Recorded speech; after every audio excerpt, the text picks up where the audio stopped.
Hi everyone, my name is Miko and this is the review of the Commander Mini electric unicycle. A quick disclaimer, I bought this wheel from Yeux at a full price and am not in any way paid or influenced by them or Extreme.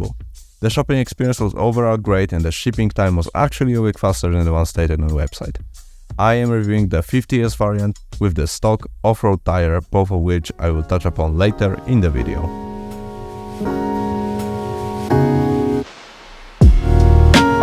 The package includes an assembled wheel, a standard baegel charger capable of bringing it from 20 to 100% in about 5 hours, Velcro provided in strips that you have to glue on yourself. Note that there are no pre-cut screw holes, so you have to figure out a way to cut them out yourself for disassembly of the unit, which is pretty tricky. Tolerable, but not very good side pads. And lastly, the mudguard. In short, everything you need to start riding the wheel right away.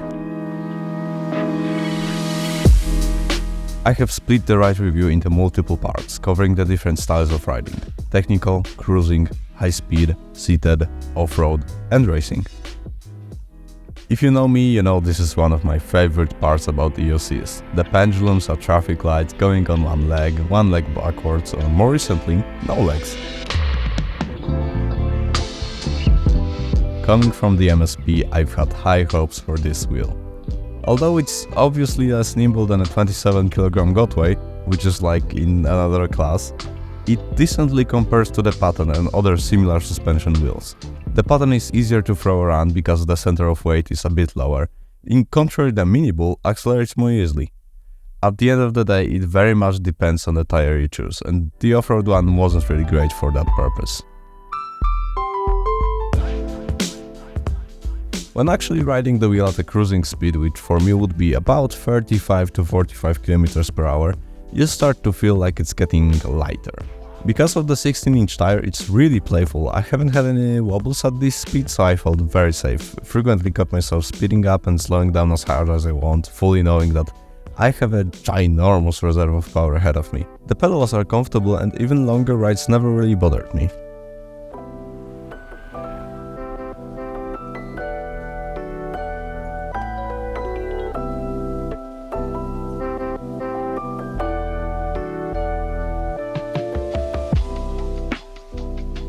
At higher speeds of over 50 km per hour, at the same time you keep the stability you've had before, while completely getting rid of the heavier feeling. It's just so effortless to throw the wheel around. I've had some wobbles, but only due to bad pad placement or very hard braking. It's actually so easy to ride at these speeds that I frequently catch myself riding 20 km per hour faster than I thought I was going. It's actually kind of dangerous how safe you feel, and I think this is why many new riders will try to ride it way faster than they should. The max speed is around 80 km per hour, but I very rarely go over 60, so I've never felt a need to go that fast. If you are interested in these speeds, Hayden Dew made a great video where they are really pushing the limits. Riding seated is also very nice. Even though I didn't use a dedicated seat, the top surface of the wheel is very wide and flat, which makes it moderately comfortable. The top handle helps a lot with mounting it mid-ride and provides a solid support point when braking or speeding up. That said, when you are braking or slowing down, you end up sitting on the angled back of the cover, which will give you a severe case of hurting us.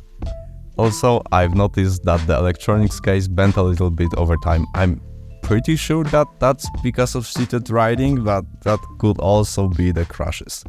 Nothing deal-breaking, but keep that in mind.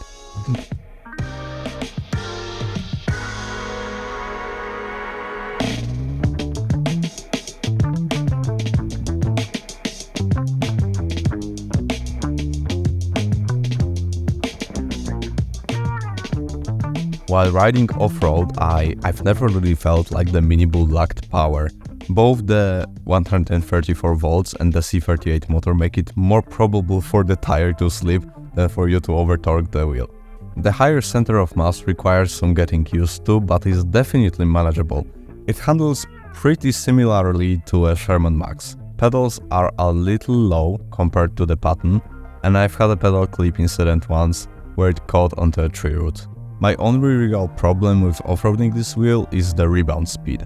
Even at the stiffest setting, the rebound sometimes is too slow when riding it at higher speeds, so it can and will bottom out when faced with multiple very fast, hard consecutive hits. Most of the time, it's fine though. All that said, I easily keep up with Lynxes and other newer wheels on group rides and never really felt like I'm lacking power compared to them.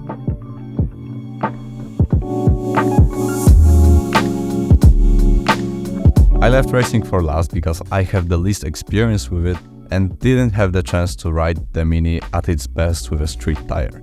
I can say that I was very surprised on how fast I got used to riding on the track, provided that I had no former experience. Again, Hayden the Woo talked about that high-speed stuff way better than I ever could, so I really advise you to watch their video if racing is what you're into.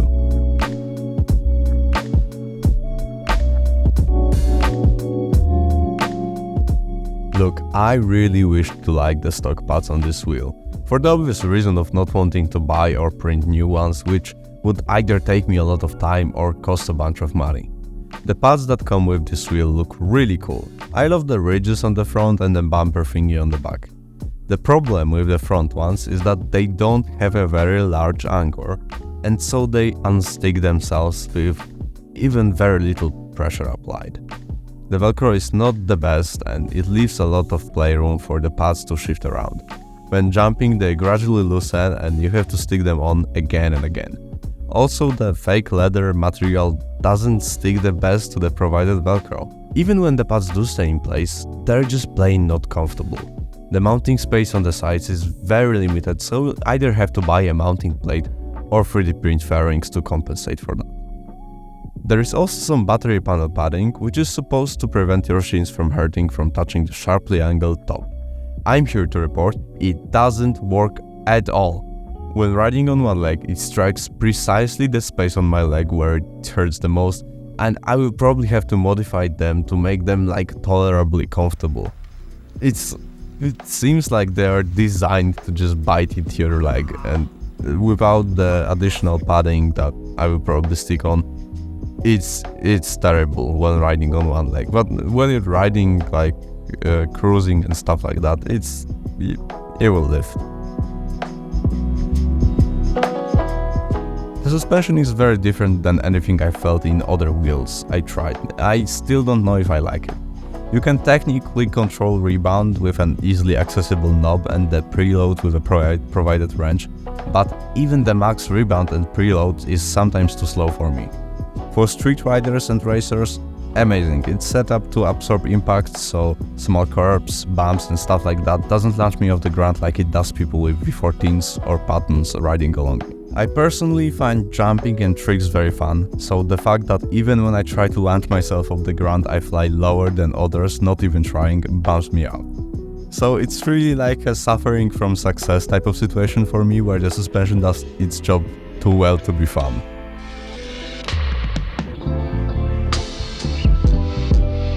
I have been very positively surprised with the range I got from this wheel. While cruising, I am sure you could get even 80 to 100 kilometers.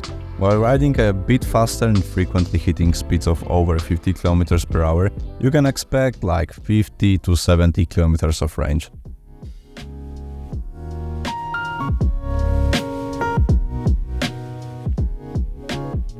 The wheel is almost fully made out of metal and has protective crash bars placed at the most vulnerable places, like at the top, front, back and on the battery packs. Therefore, it has a way higher chance of survival in a crash compared to, say, a big old Master. Though it is a very sturdy, solid design, the metal handles don't absorb the impact and brake like plastic ones would, so you are at risk of bending the battery cases in a crash. I also don't like the screw quality. The sizes lack accuracy, and one of the screw heads got stripped on my first disassembly. Thankfully, it's a pretty cheap replacement.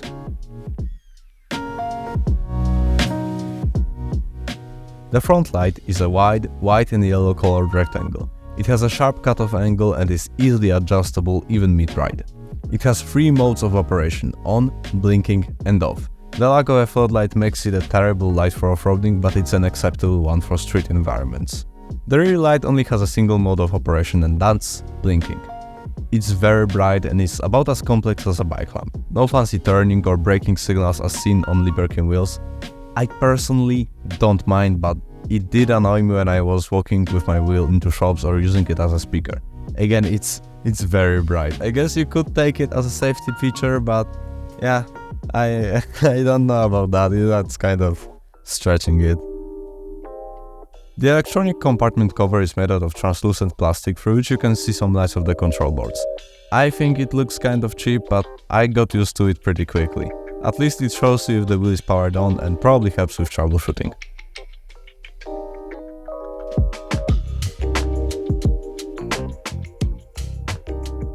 On the front there are two buttons, one for powering the wheel on and off with a long press and the other one for cutting it off quickly when transporting it upstairs or over obstacles.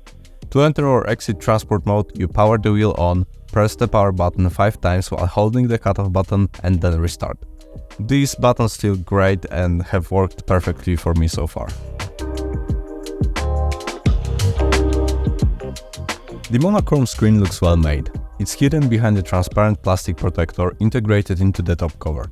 Maybe not as bright and clear in direct sunlight as I would want it to be, but it gets the job done most of the time.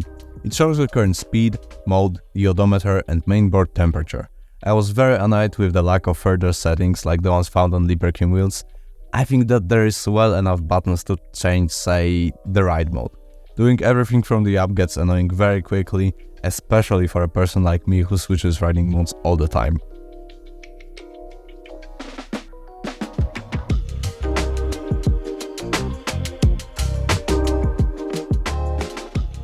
Inside the electronics compartment, you will find a display board and under that, a mainboard. There is also a charging board with all 4 of the battery packs connected. There is sadly no smart BMS, so you don't get its benefits such as knowing how individual cells are doing without disassembling the unit. Wrongway actually just made a video explaining how a smart BMS works and why it's important, so you should watch that. On the back there is a third board, which I think is responsible for handling the speakers and lights. Next to it there are 2 big speakers. The whole bottom serves as a giant radiator, which seems to work well since I had no overheating issues so far. The battery and light cables are led inside through holes that you have to tediously patch up with silicone every time you disassemble the wheel in order to keep it somewhat dust and waterproof.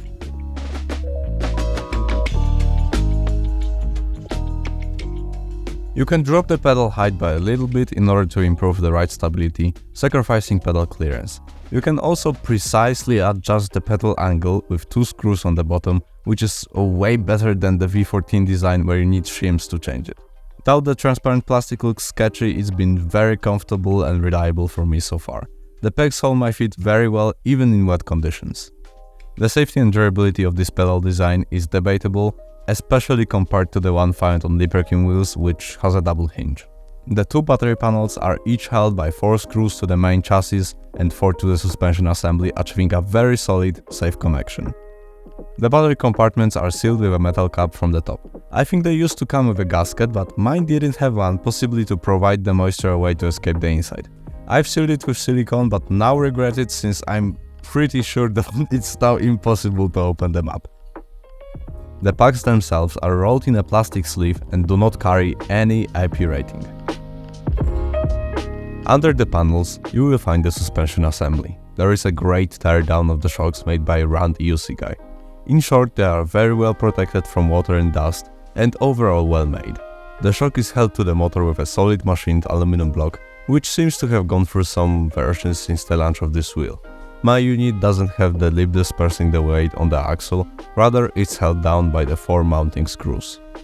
Alongside the shocks, there run 2 channels. They serve 2 purposes, both of which were executed fairly. Firstly, hold up the metal protective fender. The mounting screws infinitely spin in place, making the whole thing wobbly and loud during harder hits. Thankfully, you can buy a matching nut and secure it from the other side to solve this design issue. Secondly, it serves as a channel for the motor cable. The way in which it's held, it is at risk of scraping against the side panel. You can actually see some scratch marks on the case where the contact point was. Connected to the metal fender is a plastic mudguard, and to say it's terrible would be a massive understatement. It looks cheap, wiggles, and during even lighter drops slams the tire, making a loud noise. It is, I think, the most easily avoidable design flaw that still somehow got into the final product. And lastly, the C38 high torque motor. I don't really have any complaints here, it's very reliable and a simple silicone and marine grease treatment should make it pretty weather resistant. The off-road tire is well designed but not at all durable. The thread is decent and it serves its purpose well, but it started to fade away and strip after about 1,500 kilometers, which is not very good. After 2,000 kilometers the thread is almost non-existent. Overall, it's a relatively simple design that is pretty easy to work on, and I've been able to disassemble and assemble it with barely any electrical or mechanical experience using YouTube tutorials in just a few days. This wheel is not small. It weighs about 40 kilograms, so getting it into and from the car trunk is a major hassle. The trolley handle is really good in my opinion, maybe a little too low. It's the back-mounted design which, when you get used to it, is way easier to steer than the middle one found on the Sherman Max. The wheel has 2 speakers which are fantastic. The audio quality is good and they are very loud and audible to you and the people around you, unlike on past Gotway wheels. The beeper is also very loud and you can hear it through the wind.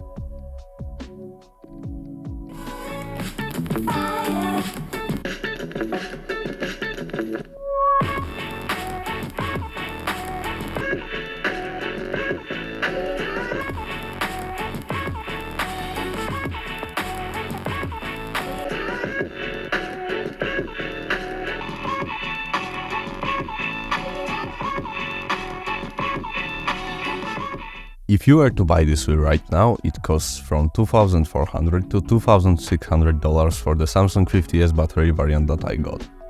Personally, I think it's a pretty good price for what you get, though I'm also confident that if I ever wanted to sell it, because it's an older design Big-Out wheel, it won't hold up its price very well. So, if I went back in time, would I have bought it again? I think so, and it will be a toss-up between the Mini and the Patton. I still have no idea which one I would choose though, since I only have minor experience with the Patton. From what I tried, I think the suspension is more suited for me there, but I would have to sacrifice the stability and higher speed fun of the Mini, which is a decision I don't know if I will make. In short, if you prioritize high-speed riding, get the Mini. If off-road is more what you're into, the Patton will probably suit you better. Be sure to check the top comment where when I inevitably realize I forgot to say something or just notice new things about the wheel, I will update you on my take. Huge thanks to Peter who was operating the camera at higher speeds and during filming parts of the teardown. You can find him on Instagram, links to all our profiles are down below. Also thanks to ArtZone for providing us gear and resources for this video. If you liked the video and want to see more reviews, you can subscribe to the channel. I am planning to make a tutorial video on how to film Yeux, so stay tuned for that.